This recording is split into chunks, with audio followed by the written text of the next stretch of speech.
guys, it's me Ritisha and welcome back to another channel, and I would like to read the book called Mr. Putter and Tabby Clears the Decks. So let's get started.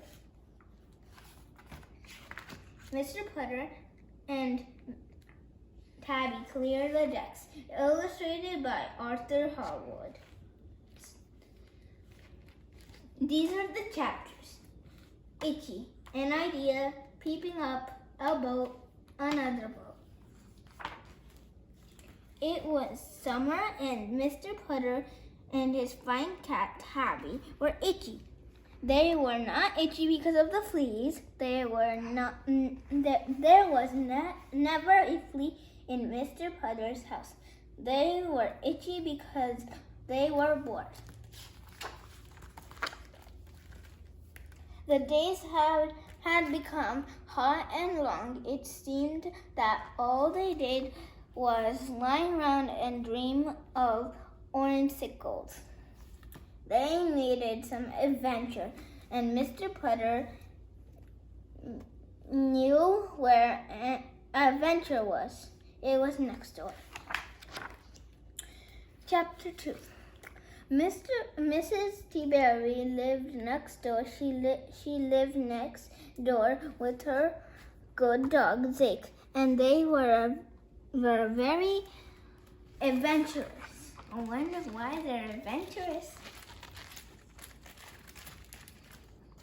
They took adventurous classes like diving. They ate adventurous food like squid, and they loved adventurous movies. They watch those all the time. So Mr. Putter called Mrs. Tabby. "Tabby and I are itchy," said Mr. Putter. "Oh dear," said Mrs. Tabby. "Perhaps you need a flea bath." "Oh no," said Mr. Putter. "We are bored. It is hot. The days are long, and we have no orange sickles. You need an adventure," said Mrs. Tabby. "I have an idea." Mr. Putter was glad, sort of glad. Mrs. Tabby's ideas sometimes took him to strange places. I wonder why. Chapter 3, Peeping Up. Mrs. Tabby and Zeke showed up at Mr. Putter's door. They had sunblock, sunglasses, and sun hats. I wonder why the dog has sunglasses. "Are we going to the sun in the sun?" asked Mr. Putter. He was already so hot. More sun did not sound like fun. "Don't worry," said Mrs. Tabby. "We are going on a boat, a sightseeing boat." Mr. Putter peeped up. "A sightseeing boat?" he said. "I love sightseeing boat. I know, said Mrs. Tabby with a smile. Sometimes Mrs. Tabby was a genius. Chapter 4, a boat. The sightseeing boat was named the Olden Days. Mr. Putter liked it right away because he and Tabby were both old. They liked being old. Mr. Putter was glad the boat was not named the Young and Zippy Days. Those were long behind him. Mr. Putter and Tabby and Mrs. Tabby and Zeke stood at the very front of the boat. The wind blew in their faces. The gulls flew by. They felt free. Free! "Free orange sickles," called the captain. Mr. Putter looked at Mrs. Tabby. "You are a genius," said Mr. Putter. Mrs. Tabby smiled. Another boat. At the end of the day, the sightseeing cruise was over. Mr. Putter and Mrs. Tabby and Tabby were ready to go home. But Zeke was not ready. He loved the olden days. He loved the wind and the water.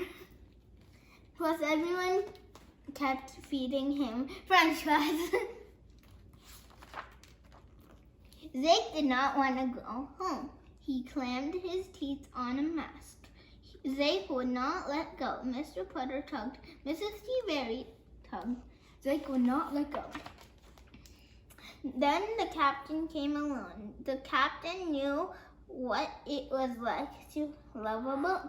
He knew how to talk to Zeke. He sat down and told Zeke many things. Zeke listened. Then the captain pulled a dog toy from his pocket. It looked like a boat.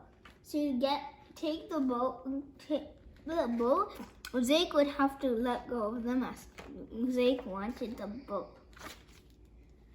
He let go of the mask. Hooray, everyone said. They all went home happily. Mr. Putter and Tabby took a nap. Mrs. T-Berry took a bath. And Zeke sailed his toy boat. The end. I hope you enjoyed this book. And first of all, I have a question for you. What's your favorite part of this story? Comment down below and please hit the subscribe and press the thumbs up and make it 1,000 views. Goodbye.